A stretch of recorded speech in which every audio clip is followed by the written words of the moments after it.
realizing that perhaps the ending has not yet been written. Imagine you live in the void. One day, you wake up and a book with no origin falls from the stars above.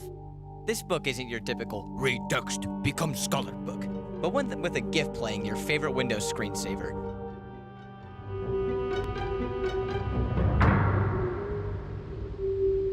You tap it and you're transported to an island on a bright and sunny day, a stark contrast to the emptiness and darkness of the literal void.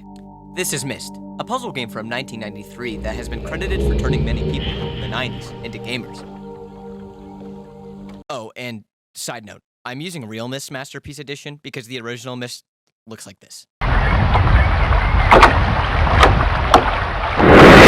At least, that's what I would have said if they had not released an even newer version of Myst. Just right in the middle of me making this video, just completely unprompted. Literal chads. So, anyways, back to the video.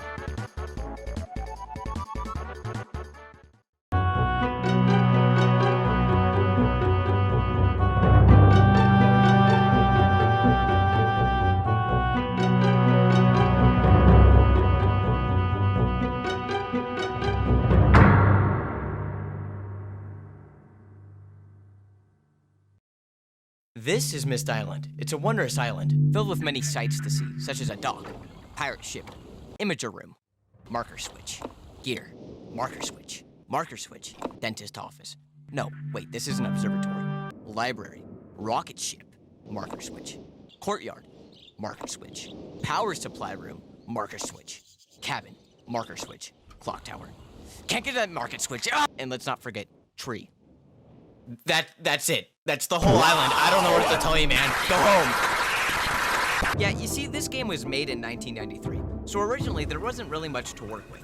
Cyan, the developers, had to keep the file size down. So in turn, the size of the island was also affected. Anyways, back to the island. If you were paying attention, you may have heard me talking about marker switches. These things seem to have no purpose. However, if you do a bit of exploring, you'll come across a note on the ground that'll lead you in the right direction. Catherine, I've left for thou a message of utmost importance. Entering the forechamber beside the dock, you'll come across a table with a pull on it, and when you turn around, you'll see a note with numbers on it and a button in the top right corner. Clicking the button reveals a number pad. Now, philosophers have theorized for years on what this number pad means, but I think I've cracked the code.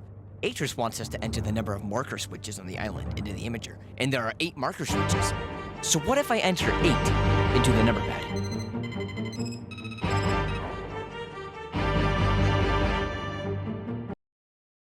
Now, let's click this button and see what the secret message finally is. 朋友是一个坚韧不拔的纪录片，在香港这座。 All jokes aside, the message is Atris informing us that one of his sons, Akinar, may have burned down his library, but he's got to question both of his sons.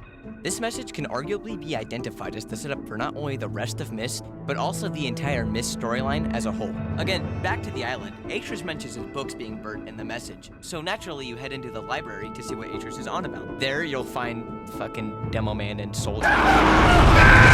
In short, they both want you to find the respective colored pages and bring them back. So, now you've got a goal for the rest of the game. Find the pages.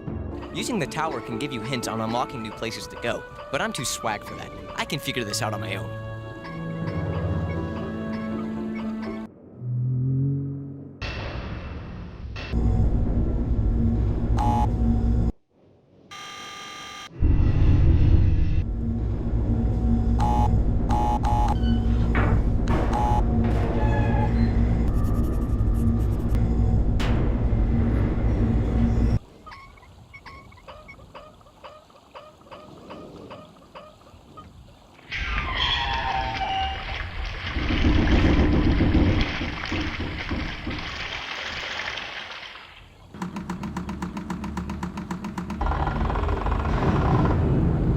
Too easy. Once you solve your very first puzzle, you can enter the first age. Think of it like worlds written into the books. More on that later. Whoa, it's open. Yo, a book. What's this do?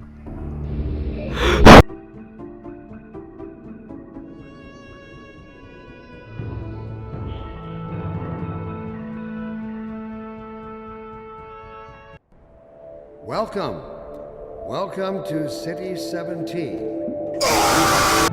This is the Mechanical Age. As you can probably tell from the massive graphical jump, I'm now using footage from the newer game. Here's the mission for this and all the subsequent ages. Go find the pages, find the way out, bring the page back to the respective brother. Easy peasy. How does it work? What am I? However, for the more perceptive of players, there's a lot of character in each of the brothers' rooms. Cirrus, the red one, has a room filled with elegant objects and artifacts, while Stakanar, the blue one, has a room filled with weapons. Now, let's get on to the main gimmick of this age. Every age has some kind of puzzle mechanic that makes it unique. I mean, this is a puzzle game after all, so this age's gimmick is the fortress in the middle. By going into the elevator and lowering it while you're outside of it, you can gain access to the tower rotation controls. Why it's on top of a random elevator, I really have no clue. Instead of Akonar's room, there's a simulator that essentially shows you how it works. There's a little diagram that shows you how you can rotate the tower, and depending on what way the front of the fortress is facing, the gears will make a noise. Like, why do the gears make noise? What's the point other than to be a puzzle mechanic? Anyways, with this knowledge in hand, you'll be able to rotate the island and get the solution to go back to Myst. I really enjoy what the remake did here when they reimagined this place. Like, with where you link in having tons of basalt pillars jutting out from beneath you, I think that's really cool.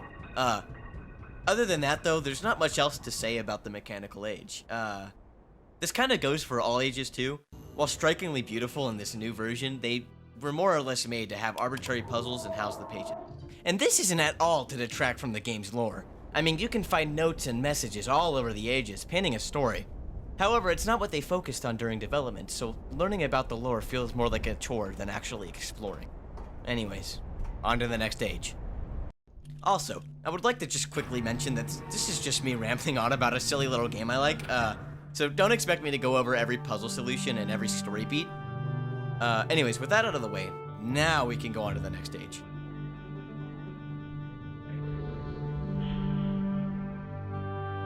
Little brief intermission here. The next stage is honestly pretty easy to get to. Like last time, the answers are all in the tower, so you just gotta find the solutions there, bring it to the observatory, and then find the solution to the puzzle. Pretty cool. No clue why or how this raises an entire pirate ship, though. Okay. I'm ready. Open. Why is there a ceiling fan? Okay. Go. Ah! Yeah!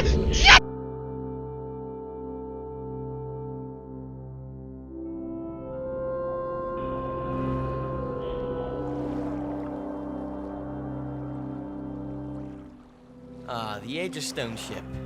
You're probably gonna hear me say this a lot, but like the last stage, this one has been expertly translated into a modern game by Cyan. Like truly incredible work.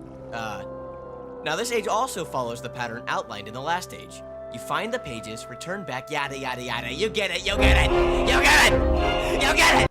However, there's another pattern here that you can find in all the ages as well. That being the brothers' rooms.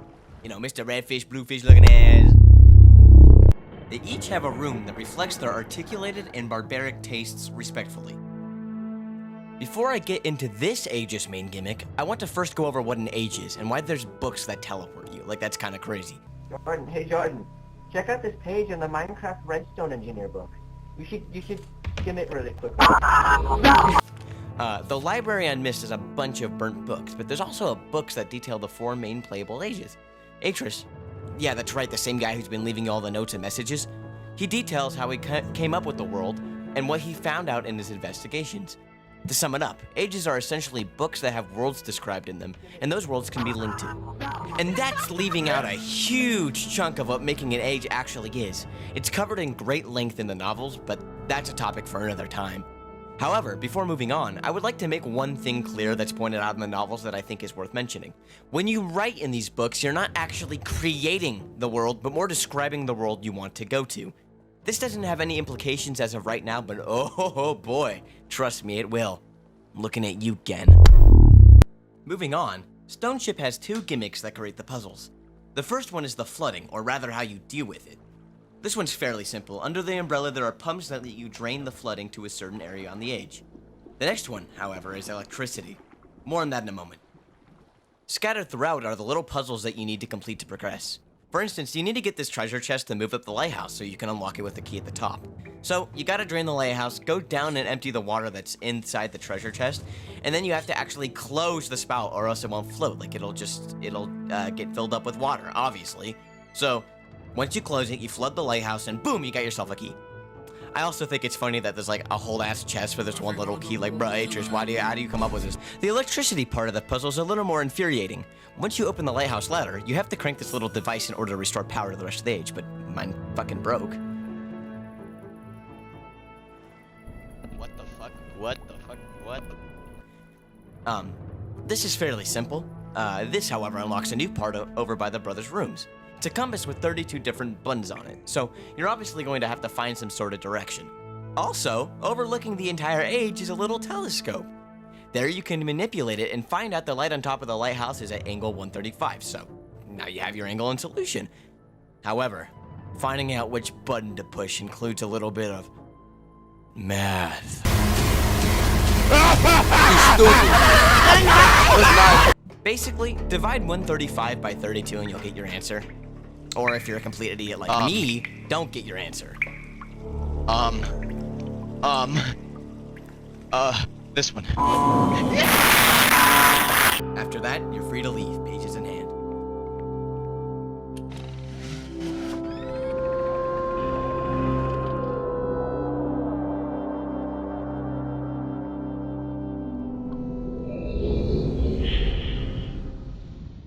And we're back! Same drill as last time, Tower has her answers. This time, I want to go to the giant tree. I think this puzzle's really funny because, like, why not just make a staircase or an actual elevator? Why would you design this huge tree that acts as a really convoluted way to get to your age? Ah, whatever. I really like this underground section, though. I think I know what's coming. All right. Wow, that's pretty. All right.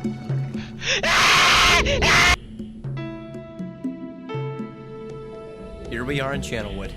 The age's name is like the stupidest name ever. Oh yeah, there's wood on the trees and they use channels of water for power. Channelwood. Like, yeah, okay, buddy. So if you couldn't tell already, this age's main gimmick is restoring power by use of water. It's honestly really easy. Just direct the water to the part of the age you want to go to. First and foremost, however, you need to go up to the windmill and start pumping water into the pipes, which will subsequently let you begin the actual puzzle. Honestly, there's not much to say that already hasn't been said in the past ages. The brothers' rooms hold little bits and pieces of lore as well as the pages. This one has a really funny video of Akinar speaking the native tongue. Watch out. I think in both this version and the original Myst, this age shone more in its beauty than its puzzles. It's cool just wandering around these huts that occupy the trees, and it's a nice piece of world building that's unique to this age alone. It's the only age that, through environmental storytelling, shows evidence of a past civilization. This great environmental storytelling actually helps to make this puzzle feel less arbitrary. The people who once lived here obviously needed some sort of power, so they created channels of water to power different things. It helps that it's not a hard puzzle either. It's more like a day-to-day task of a resident rather than a funny puzzle made by Atris of Mistland. The environmental storytelling extends up to the brothers' rooms too. Literally, they are literally at the top of the trees. It shows how they thought of themselves as gods, so they got to live in big houses at the top of the trees to show they were more powerful. Overall, a really neat age. Not much else to say. We are back once more, and now, we want to go to space. But first we gotta go to Among Us Electrical and turn the power back on.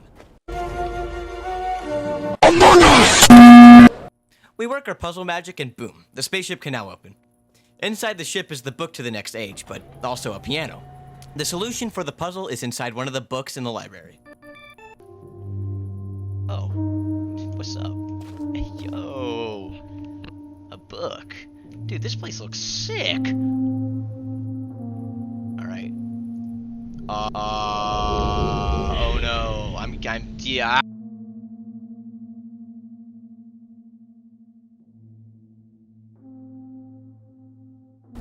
Wait a minute, this isn't space! Selenetic is probably my favorite age out of the entirety of Myst, especially in the remaster. The atmosphere is really dark and gloomy and the island is surrounded by a dark fog. Maybe it's just because I really like the rain, but this place rocks! This age can be split into two separate parts. The first part is what you link into, a weird, rocky terrain with strange antennas all over the perimeter. I'm not going to go too in-depth on what the puzzle is, mainly because it's really easy and time-consuming. Basically, you have to figure out the order of the sounds to open this door, and to do so is just lining up the main antenna with the smaller ones, broadcasting a sound. This will give you the order. The second part is much harder, and it lies behind the door. You have to use the little vehicle called the Maze Runner to navigate a labyrinth of tunnels. It gets harder though, because in order to find the right direction, you need to actually know a puzzle from earlier. Well, not necessarily know, but it'll majorly help you if you do. That being the directional puzzle for mechanical. The sounds correlating to the cardinal directions are the exact same here as they were there. However, Selenetic steps things up by adding the in-between directions. You know, northwest, southwest, you get the idea. I haven't said it yet, but the entirety of Myst, and honestly every Myst game, requires you to have a notebook if you want to get far. Hell, the original Myst came with a notebook for you to take notes with. So as long as you write down the directions and sounds, you'll be as good as gold. This age actually breaks free from the pattern of all of the previous ages, because this age doesn't have a room for either of the brothers. It's probably because this place is not exactly a nice vacation home. I mean, look at it. Is that lava?! I don't know how else to say this, other than that this age is cool. I mean, I like the trees here, I like the passageway to the central antenna, these crystals look cool, and yes, I do also like the lava.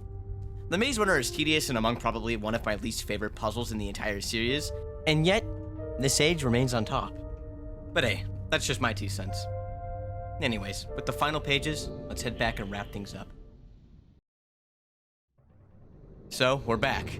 I'm gonna keep it real with you. I've played this game so many times, I really don't feel like listening to the brothers' monologue for like 20 minutes, so...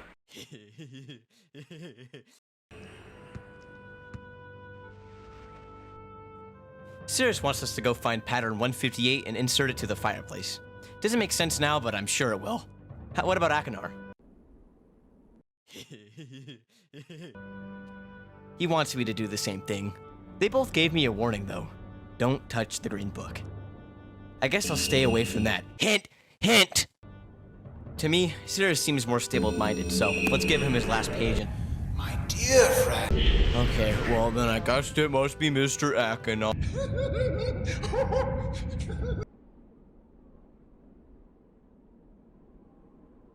I'm touching the green book. Oh my god, Atreus! Yeah, he monologues on for a while like his son, so I'll sum it up. His sons are both evil and liars. They trapped him here, bring back the white page. The white page is actually its own puzzle that you put together between a couple ages, so I'll let you figure that one out on your own, since it's pretty cool. Now, time to finally meet Atreus face. Yeah, this Atreus is not this Atreus. The only downside to the remake is that they replaced all of the old FMVs with 3D models. Now, you can turn most of them off, but this is not one of them. Anyways, you give him the page, he goes and presumably destroys his son's books, and then says this. Oh, and one more thing. I'm fighting a foe much greater than my sons could ever imagine. At some point in the future, I may find it necessary to request your assistance. Is that a sequel setup I smell? Huh? After this interaction, you can safely say that you finished Myst.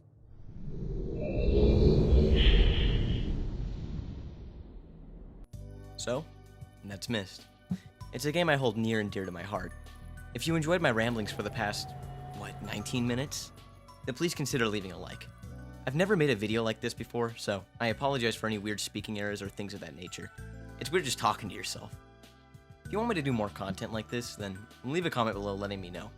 Even if you're someone who knows me personally and could call me on Discord in like 3 seconds, leave a comment as well. Anyways, thanks for watching. Okay, so Sep here, Septos Gaming Incorporated, here to explain Myst. So basically, Guy appears out of nowhere on Swan Island, and then he goes around and finds 2 books containing Redmond and Plutarch's Man, and they're like, please get me out of this book. And then you are like, because you don't speak, you are on mute. And so then you go into these books and go to weird and wacky places. And then you can either free the dudes so they can hire some mercenaries, but you can also help Homer Simpson from the hit Fox show The Simpsons. And that ending is the good ending because it turns out the— Shut up! Wait, hold on. No.